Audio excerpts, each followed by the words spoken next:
I don't think it's an exaggeration to say that Reincarnated as the Seventh Prince has an absolutely insane MC. And like, not the level of insane that, like, oh, he's a little crazy, but no, I think he's actually insane. I mean, the intro to his reincarnation was when getting killed, happy.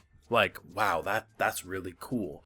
The laugh he does during the big fight with this skeleton D-bag, the maniac level laugh, as because it's not about he's saving the cool girl. That's nice, but it's like, it's just a playground. Everything's a playground for him. It is a good thing that he's seemingly a decent guy, and that the kingdom he's born into is seemingly decent. The king, his father, seems like a really nice elderly old man. His brother seemingly doesn't want to use him. I'm still skeptical. I'm always worried about backstabbing, but like, he seemingly was born into a really nice family, which is good, because if you give him any slight twisted personality that is raising someone who is so, like, just consider the fact, imagine him born into like a shitty isekai kingdom with this level of power.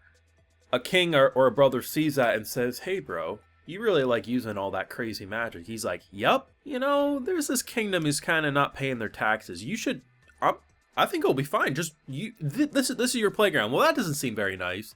Yeah, but what about that new spell? Oh, that new spell, like, I don't want to have to damage our own kingdom. You can go damage that kingdom. He's like, okay, bro. You could see how this kid could actually be a psychopath if given the push, and the reward is you get to go completely nuts.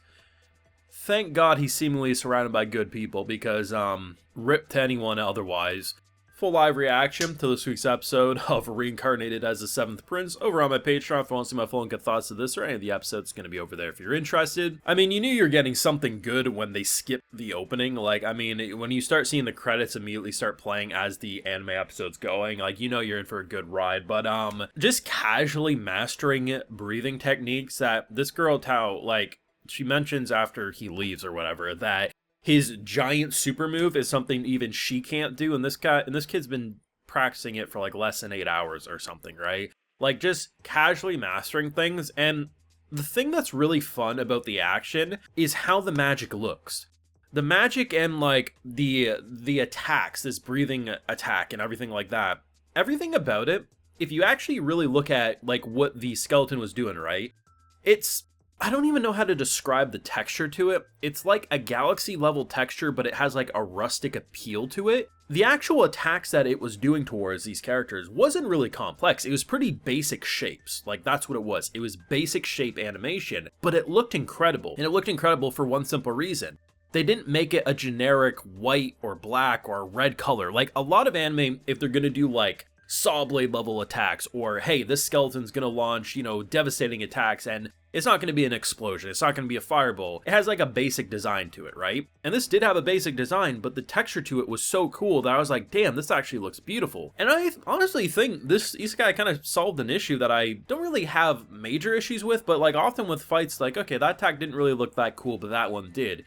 Just give it cool designs. Like, just make basic ass attack looks, animation, but just give it cool textures. Like, that's all you need to do, is that's why a big part of this looks so good. Yeah, we do have some special effects like the barriers and stuff, and a lot of like what our boy Llyod did looked and was animated really, really well. But the idea of just having these like really cool shapes with a cool texture just slash around, it looked visually impressive. And honestly, just seeing him become more and more of a maniac as the fight went on, to the point that he could have used any magic spell and probably ended that within a second. Like, just knowing his strength. And the fact that he just like, no, this is fun. I need to master this. I have an opponent that I can master. The fact that this kid, when the dungeon's like falling apart because they've cleared it, he's like, no, I want that chest. I respect his intrigue because it's such a fun character. But when even Grim the demon's like, hey, this kid ain't right, I think we need to collectively accept this kid ain't right. And I thought that was going to be the best part of the episode, but honestly, I think the enchanting stuff was even better. The action's really fun, but if your isekai is only really that enjoyable when there's an action scene, it says a lot about the actual quality of the character writing. The thing about this show is that the character writing is really, really fun, and the dynamics are incredibly fun. Our boy rushes back, and it brings up something I didn't even consider.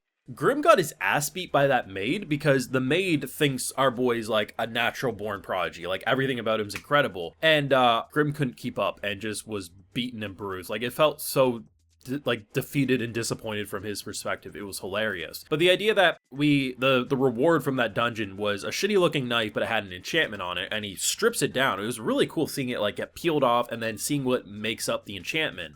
Goes to Big Bro.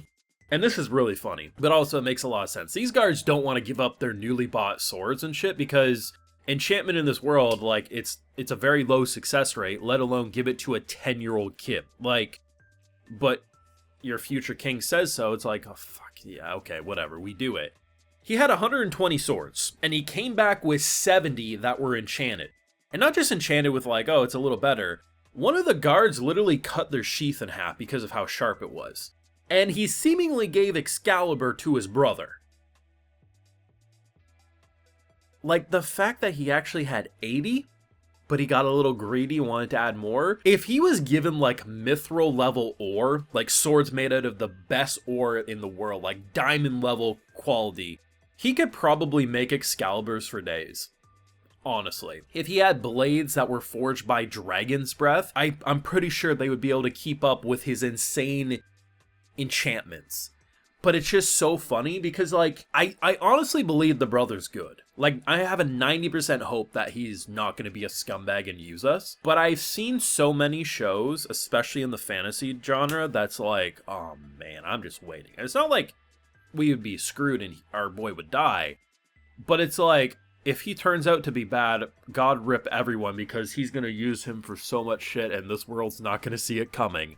It's a good thing he seemingly was born into a good kingdom, because rip everyone if he was born into a shield hero level situation, because goddamn, he'd be used, and he wouldn't even care because he'd be able to use the world as his playground for his magical torture. Like, honestly, this show has actually gotten progressively better. The first episode intrigued me, episode 2 fascinated me, and now I'm like, yeah, I'm 100% in. This is just such a fun world. The production, I legitimately think this is one of the strongest produced shows of the season so far, especially given how much action has actually been present. A lot of fun with the cast dynamics, and honestly, the magic system is legitimately one of the most fascinating in recent memory. So yeah, I'm definitely here for the long haul, but let me know what you thought down below. Favorite moment if you got any. Leave a like if you enjoyed, subscribe if you're new around here, and of course ring that bell so you get notified when I upload more. Like I mentioned, we also have full live reactions over on my Patreon, and hey, while you're over there, I'll also give you a video shout out. So today we got Chloe NG, Marco Sun, Hiran 12, Sean Kafferkey,